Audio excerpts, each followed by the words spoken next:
ben gibi sevmedi bilirim. Bu sefer de yalancı ben olamam. Seni bir kalemde rezil ederim. Sakın üstüme gelme, inanamam. Beni ben gibi sevmedi bilirim. Bu sefer de yalancı ben olamam. Seni bir kalemde rezil ederim. Korkuyorum sana aşktan söz etmeye. Ben inatçıyım, derdim çok, dostum var hiç dermanım yok. Ah ne zaman bu ayrılık pek yaman. Neler çektim bu dünyadan, el mi yaman ben mi yaman. Bu devirde kimse sultan değil, hükümdar değil, bezirgan değil. Bu kadar güvenme hiç kendine, kimse şah değil, padişah değil. Bu zamanda kimse sultan değil, hükümdar değil, bezirgan değil.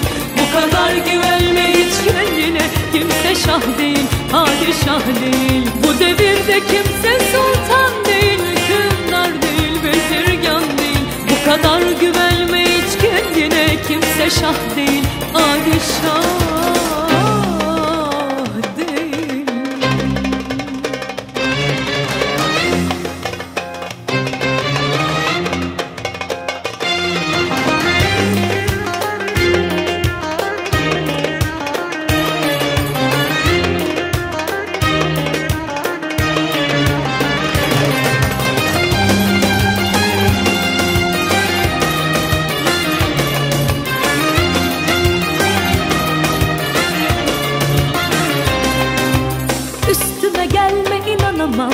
Beni ben gibi sevmedi bilirim.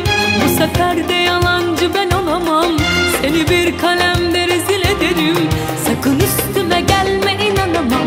Beni ben gibi sevmedi bilirim. Bu sefer de yalancı ben olamam. Seni bir kalemde rezil ederim. Korkuyorum sana aşktan söz etmeye. Ben inatçıyım, derdim çok, dostum var hiç dermanım yok. Ah ne zaman bu ayrılık pek yaman. Neler çektim bu dünyadan, el mi yaman ben mi yaman. Bu devirde kimse sultan değil, hükümdar değil, bezirgan değil. Bu kadar güvenme hiç kendine, kimse şah değil, padişah değil. Bu zamanda kimse sultan değil, hükümdar değil, bezirgan değil. Bu kadar güvenme hiç kendine, kimse şah değil, padişah değil. Bu devirde kimse sultan değil, hükümdar değil, bezirgan değil. Bu kadar güvenme hiç kendine, kimse şah değil, padişah. Bu devirde kimse sultan